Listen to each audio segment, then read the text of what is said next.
মারা যাবেন, নিহত হবেন, দেশে থাকতে পারবেন না। এটা দেশের জন্য, দেশের জনগণের জন্য এটা অপমানজনক। সেই কারণে বলতে চাই, ইউনূস সাহেব, আপনি এই চুক্তি করবেন না, চুক্তি করতে যাবেন না, আগুন নিয়ে খেলবেন না। 2 দিন আগেও আপনি বলেছেন দেশের যুবকদের হাতেই দেশের ভবিষ্যৎ।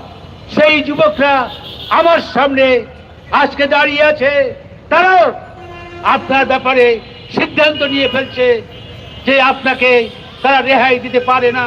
তার কারণ ইতিমধ্যে যা করেছেন তা জনগণের স্বার্থের বিপরীতে।